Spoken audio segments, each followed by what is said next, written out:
Bonjour à toutes et à tous, c'est Hermès, j'espère que vous allez bien, j'espère que vous avez apprécié la vidéo d'hier, Hermès.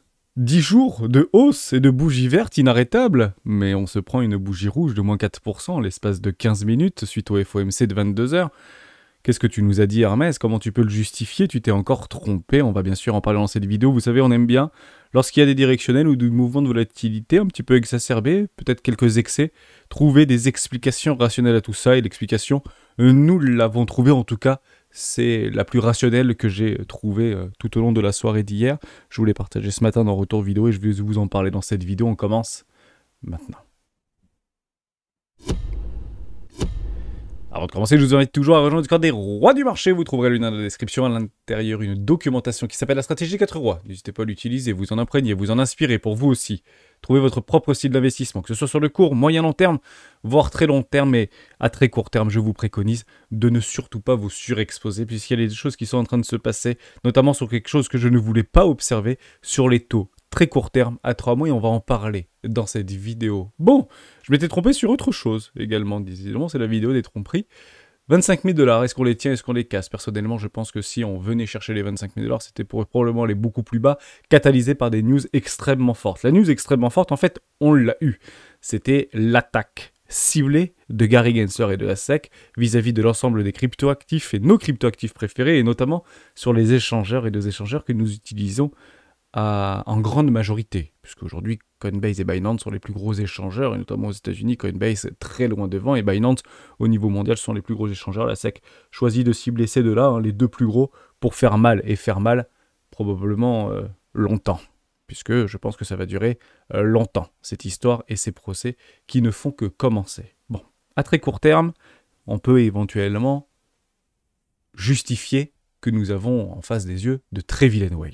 Eh oui, des villain whales, ici représentés entre 1 million et 10 millions de dollars qui viennent à sell market finalement sur ces supports de marché pour aller chercher une prise de liquidité. Posons-nous une seule question, pourquoi ce marché fait ce type de choses? C'est juste que c'est rentable. Voilà, c'est toujours la même histoire. Vous pouvez trouver n'importe quelle justification, je vais vous en donner une d'ailleurs dans cette vidéo, mais c'est toujours le même narratif. Pourquoi le marché fait ce qu'il fait? Car c'est rentable pour lui. Les gagnants, enfin les perdants, payent les gagnants. Et généralement, si vous avez des ratios risque-récompense plus importants que le simple ratio de 1 pour 1, bah généralement il y a plus de perdants que de gagnants, et le marché a choisi d'aller chercher cette magnifique petite poche de liquidité qui n'a finalement pas été du spoofing, puisque peut-être un tout petit peu trop rapide, et là ça a vraiment été liquidé, et on parle encore une fois de plus de 100 millions de liquidations au niveau des longs ici. Donc je me suis fait prendre mon long, je ne m'en cache absolument pas, il était donc juste ici, je me suis fait prendre ce long, on peut maintenant l'effacer, donc une perte relativement maîtrisée, hein. C'est pas une très grosse perte puisque j'avais déjà pris un TPI ici, mais ça reste une perte quand même. Pour l'instant on reste en gap par rapport au précédent trade qu'on avait pris ensemble. Est-ce que je reprends un trade? Oui, je reprendrai un trade uniquement quand j'aurai mes confirmations. C'est toujours la même mécanique. Hein, quand vous prenez un coup derrière la tête, vous ne revenez pas tout de suite. Hein, on prend du recul, on respire un bon coup, et on attend de nouvelles confirmations. Peut-être catalysées par des news extrêmement bonnes, et pour l'instant, je ne les vois clairement pas arriver. Donc on ne va pas tout de suite se jeter dans la gueule du lion, tout simplement.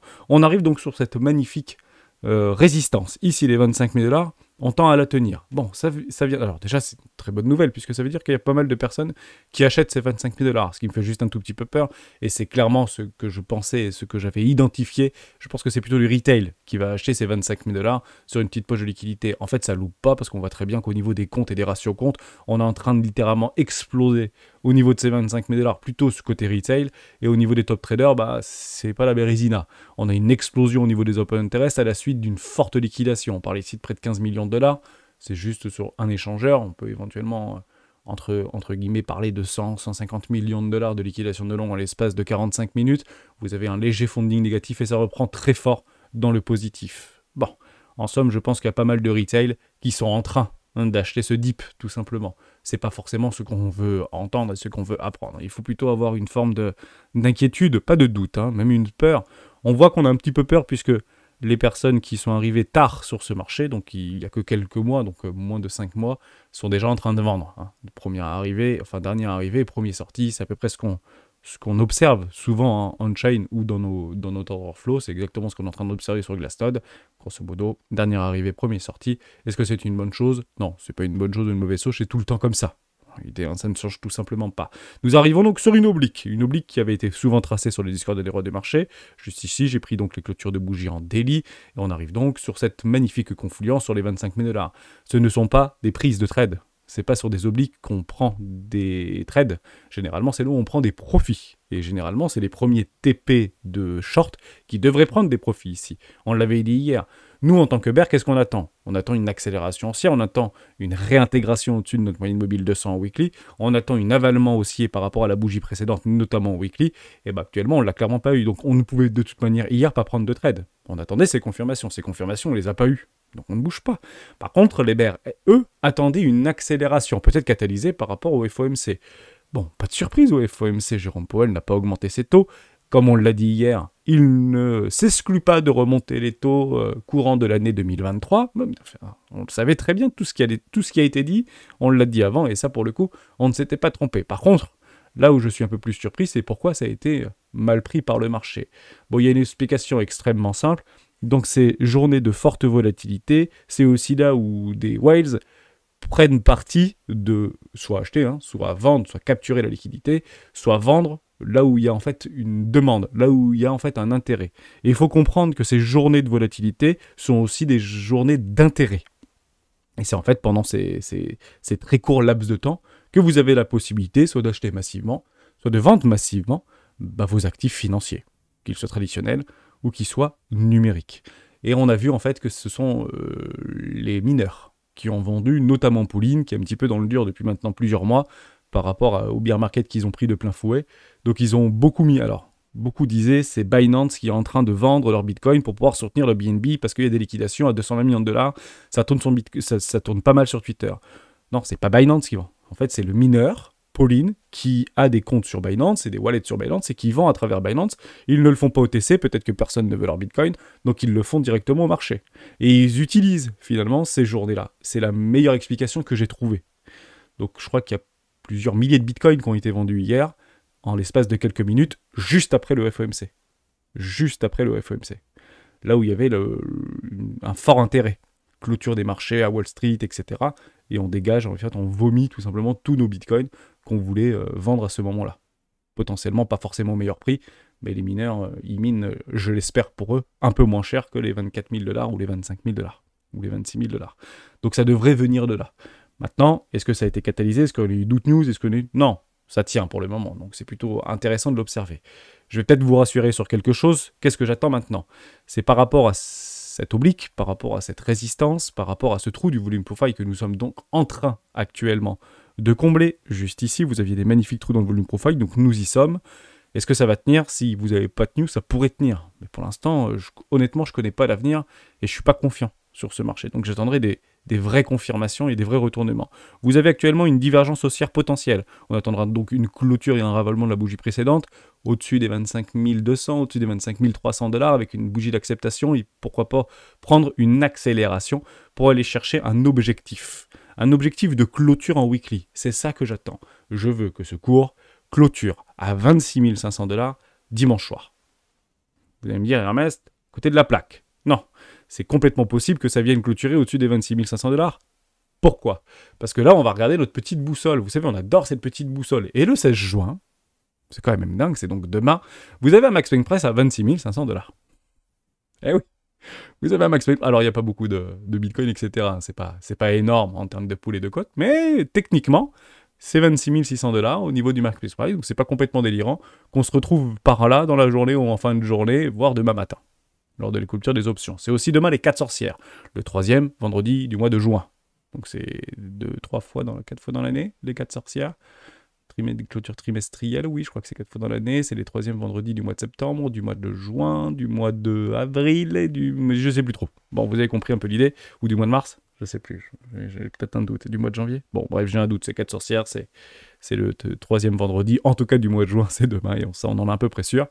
Donc, est-ce qu'il y aura des mouvements de volatilité? Oui, ce sera la possibilité éventuellement d'engranger des profits, bien évidemment, dans ces périodes d'intérêt, dans ces journées d'intérêt, de forte volatilité considérées comme telles, par rapport à la clôture des options commodities, actifs, perpétuels, etc. Donc, c'est les plus grosses expirations, une des plus grosses journées d'expiration de l'année par rapport aux 4 sorcières. Donc, c'est pour ça que je voulais vous montrer ça. ce qui n'est pas complètement délirant si on n'a pas plus de choses à voir et à entendre par rapport au réseau ou par rapport aux news qui pourraient potentiellement catalyser une accélération, une réitération, bah c'est plutôt ma petite boussole que je vais regarder, 26 500 $. Et puis, comme vous le savez, le market price de fin de mois, bah c'est 24 000 $. Voilà, c'est pour ça que je vous dis encore une fois, si je suis cette petite boussole, ça ne reste qu'un billet de plus, c'est pas du tout garanti, c'est pas du tout ça, mais je ne serai potentiellement pas confiant, même si on vient à travailler, à réaccepter au-dessus des 26 500 $, mais je veux vraiment une clôture en weekly au-dessus de ce prix-là. C'est très très important qu'on vienne réintégrer pour pouvoir en fait annuler cette tentative d'accélération baissière. Je veux vraiment qu'on vienne reclôturer dans ces mèches, voir si je sais pas moi, un ange du Bitcoin nous entend au-dessus des 27 500 $, ce serait vraiment pas mal. Voilà, je vous ai tout dit. Premier arrêt, divergence haussière, oblique prise de bénéfice pour les vendeurs à découvert. Ce serait considéré comme un TP numéro 1 si vous voulez. Sur Ethereum, c'est exactement la même chose, rien ne change.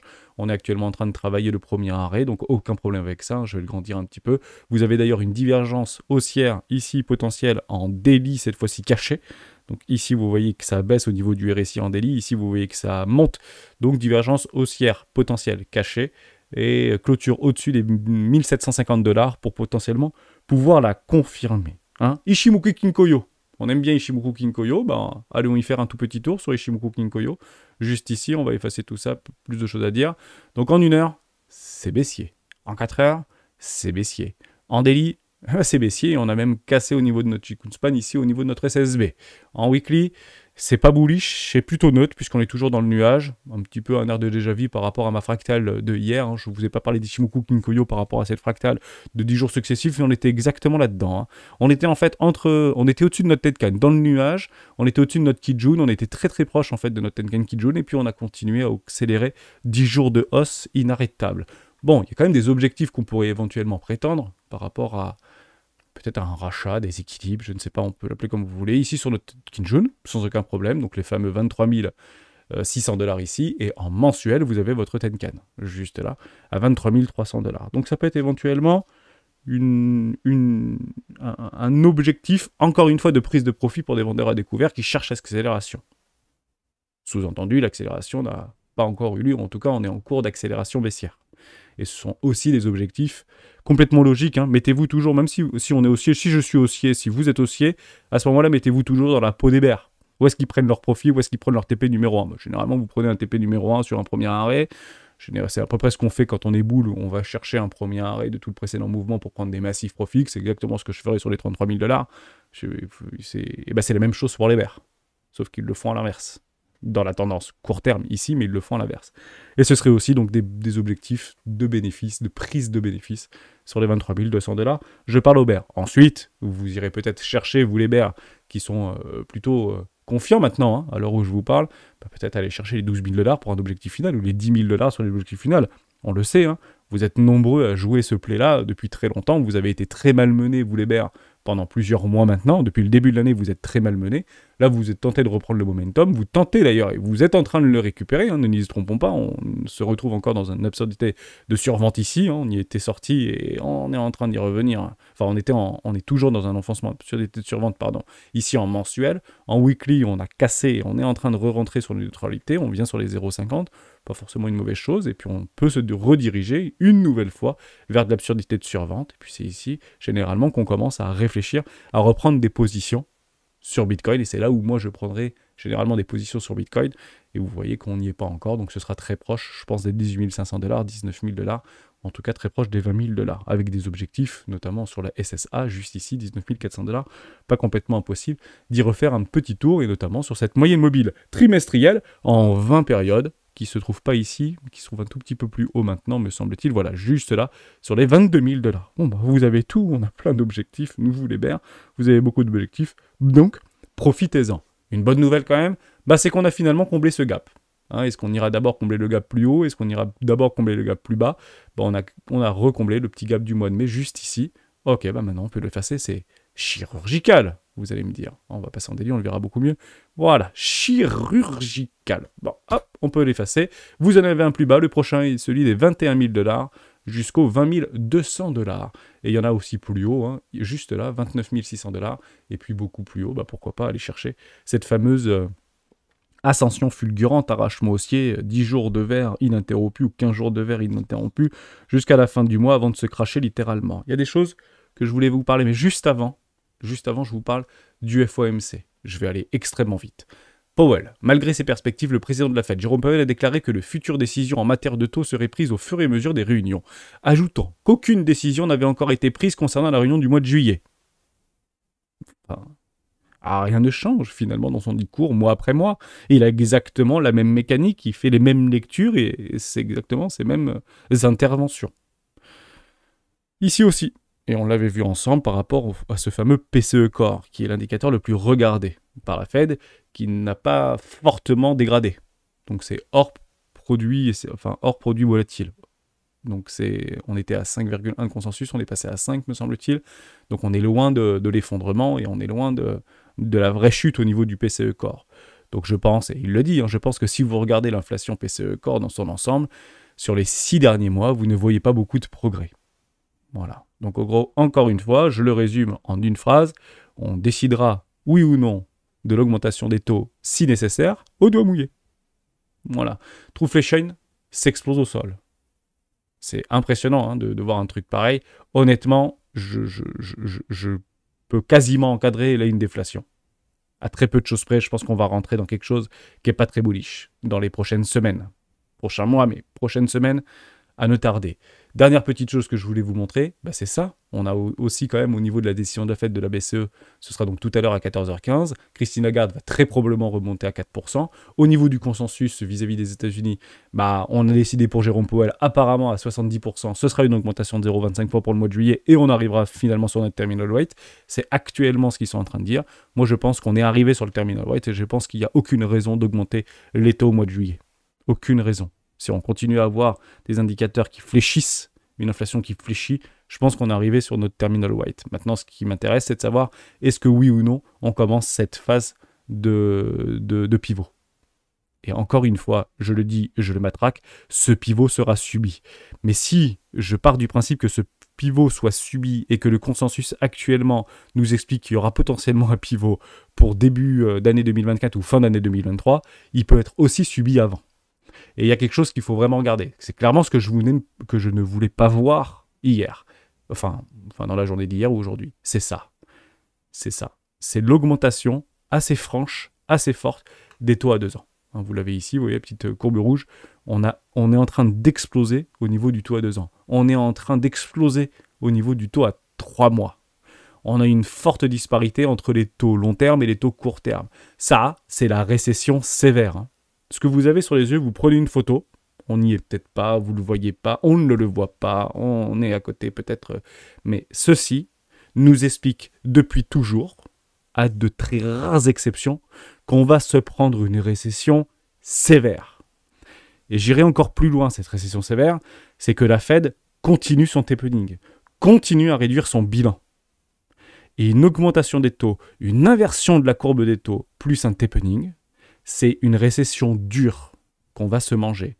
Et hier, les opérateurs de marché ont dit c'est risqué à 2 ans ou à 3 mois. C'est ça qu'ils sont en train de nous dire. On prend un risque énorme de prêter de l'argent au gouvernement américain à 3 mois ou à 2 ans. C'est quand même incroyable. La conclusion de ça, un petit peu à l'image, si vous voulez, de 2008, en fait, à partir de mi-juillet 2008 jusqu'à septembre-octobre, on s'était fait rincer la tronche, mais sévère. Et c'était pas aussi horrible que ça au niveau des taux. Je vous montre juste ce qui s'était passé au niveau du S&P 500. J'ai pas envie d'être alarmant. Pour l'instant, je ne le crois pas. C'est juste des suppositions, encore une fois, mais j'aimerais juste vous mettre dans cet état d'esprit, puisque je pense qu'on va finir par la subir, cette année du réel, bien qu'on prendra des profits lorsqu'il se présente. En fait, on était là, oui, mais voilà. Juin 2008... on vient chercher un 0,50 du précédent mouvement, on pète toutes les obliques, plutôt bullish l'histoire. C'est ici qu'on avait pas mal de jolis signaux. On revient au niveau de l'euphorie, au niveau de l'optimiste sur les marchés. C'est exactement ce qu'on est en train d'observer actuellement sur le sentiment vis-à-vis des marchés traditionnels. Et on s'éclate la tronche. Donc c'est juin, juillet, ici. Après août, on revient et gros crash du mois de septembre. La moindre fragilité de ce type de choses, la moindre fragilité au niveau du cours du S&P 500, c'est option directe sur Apple. Voilà. Parce que Apple va se faire éclater. Il faut comprendre que Apple, la valorisation d'Apple, C'est plus de 3 fois le crypto total. Plus que 3 fois le crypto total. Pourquoi? Parce qu'on est repassé sous les 1000 milliards de valo au niveau de la capitalisation des crypto totales. Mais je vous parle même pas de leur valorisation, je vous parle de leur market cap, pour le coup. On est repassé en dessous du 1/3 de la capitalisation d'une boîte. Apple. Incroyable, hein? Donc actuellement, ça tend à tenir. On est en train de counter le sentiment. On est en train de dégommer du bébert. Si jamais il se passe quelque chose que je ne connais pas, s'il se passe quelque chose que je ne connais pas, ça peut être tout et n'importe quoi. Ça peut être une faillite bancaire systémique aux États-Unis. J'en sais rien. Mais il y a un truc qui devrait nous arriver dans la tronche. C'est pas moi qui le dis, ce sont les taux. Voilà. Et à ce moment-là, tout s'enclenchera. Il y a un truc que je vous ai dit aussi et que je vous dis depuis plusieurs jours, plusieurs semaines, voire plusieurs mois, c'est au niveau des taux de l'augmentation des incidents de paiement aux États-Unis. Pourquoi en fait on a encore une demande relativement forte, de bons résultats aux États-Unis, des bonnes ventes au niveau d'Apple. Apple a battu le consensus au niveau de ses ventes, hein, un tout petit peu au-dessus. Généralement il est très au-dessus, mais un petit peu au-dessus. C'est qu'en fait il y a eu un phénomène qui a très bien été expliqué par Pierre... sur quelle chaîne, je sais plus sur quelle chaîne YouTube il était passé, mais grosso modo, et c'est quelque chose que j'ai pas eu le temps de vérifier, je vous en parle de tête parce que je l'ai vu en podcast hier au sport, c'est que la Fed a remonté les taux, mais les banques ont quand même continué à alimenter la consommation en crédit aux États-Unis. Avec des taux d'emprunt donc plus chers, avec des taux de crédit beaucoup plus chers. On est passé à près de 20% sur du crédit revolving aux États-Unis, sur la carte de crédit, plus de 20%. Donc ça va très mal se passer. Alors on va se la faire très courte, ça va mal se passer cette histoire. Ça ne peut pas bien se finir. C'est pas possible.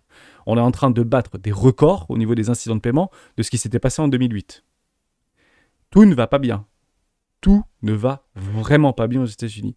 Et c'est clairement les banques commerciales qui ont continué jusqu'à mars-avril de cette année à continuer à alimenter les flux de trésorerie pour les particuliers et pour le retail, notamment sur des cartes de crédit. Ça a commencé à se calmer, ça commence à se calmer maintenant, sauf que il y a de plus en plus d'incidents de paiement. Bah oui, parce que les Américains, c'est bien connu, payent leurs échanges de crédit avec de nouveaux crédits. Faut le comprendre comme ça. Et ça devient alarmant. Donc il y a probablement un truc qui va se passer, parce que si vous arrêtez de rembourser votre crédit, vous, socialement parlant et financièrement parlant, vous êtes peut-être mal, mais c'est surtout votre banque qui est mal. Surtout si on lui coupe les robinets des liquidités. Donc elle sera donc subie, elle sera donc contrainte par la Fed de renvoyer très massivement des liquidités dans le marché. Et à ce moment-là, le Bitcoin va très probablement en profiter. Maintenant, est-ce que ça veut dire qu'on va de suite maintenant trouver le bottom générationnel et on part to the moon et on prend 80%? Je ne le dis pas, j'attendrai juste des confirmations. Est-ce que actuellement je continue à tenter de prendre des petits longs en contre-lance court terme? La réponse est oui. Je vais continuer à le faire jusqu'à mes invalidations. Mais encore une fois, avec 0,3% du capital trading. Hein. On ne va pas s'envoyer all-in. Hein. Je coupe tous mes investissements, donc je n'en vois pas plus sur les marchés à 3 mois. Je pense qu'il ne nous en faudra pas beaucoup plus pour s'en prendre une bonne ou pas derrière la tête. Mais actuellement, je ne le vois strictement pas. Donc voilà, j'ai pas plus de choses à dire. Je voulais pas être très pessimiste là-dessus. Je voulais juste vous donner une explication rationnelle. Vous avez peut-être une autre explication que vous pouvez me donner dans les commentaires. C'est avec grand plaisir de l'entendre et de l'écouter et de répondre à ce commentaire. Et si vous êtes nombreux d'ailleurs à liker le commentaire qui a été donné le plus rationnel, à ce moment-là, je l'épinglerai et on en reparlera dans le live de demain. J'ai hâte de vous retrouver demain dans le live. Peut-être on fera pas une méga vidéo super poussée. Je pense qu'on va plutôt échanger et on va essayer de trouver. Et je vais passer la journée à essayer de trouver et de ramifier énormément d'informations de ce qui s'était passé dans le passé par rapport à ce qu'on est en train de vivre aujourd'hui, qui est encore une fois quelque chose d'exceptionnel. C'est quand même exceptionnel d'observer aujourd'hui, hein, c'est clairement ça qu'on voit. On voit une augmentation, en fait on voit une inversion au niveau des taux. Juste ici, je vais le mettre en noir, en rouge, on le verra mieux. Ici, vous avez une explosion des taux à court terme, vous avez un plateau au niveau des taux à long terme, et vous avez un tapering en cours sur le bilan de la Fed. Ça, c'est un cocktail Molotov d'explosion économique. Et vous allez avoir votre courbe du chômage. Si Powell vaut son million ou ses 2 millions de chômeurs de plus, il va les avoir en un mois. Parce que c'est un vrai cocktail explosif. Je ne sais pas si beaucoup de personnes, économistes ou analystes financiers, partagent ma visualisation et cette fin de vidéo, mais je pense honnêtement qu'on est en train d'agiter un cocktail Molotov. Et si on ne réagit pas très vite, on peut oublier l'atterrissage en douceur. Parce que c'est à peu près ce qu'on est en train de se vendre. Je n'ai pas dit de nous vendre. J'ai dit qu'on est en train de se le vendre. Puisqu'on l'entend de plus en plus, que finalement, Jérôme Powell n'a pas été si maladroit, si mal, etc. Jérôme Powell, il fait exactement ce qu'il a à faire en fonction des données qu'il a sous les yeux. Et les données qu'il a sous les yeux partent du principe qu'on a exactement les mêmes. Il n'est pas plus intelligent, il n'est pas différent de nous. Il ne sait pas des choses que nous ne savons pas. Il faut vraiment le comprendre comme ça.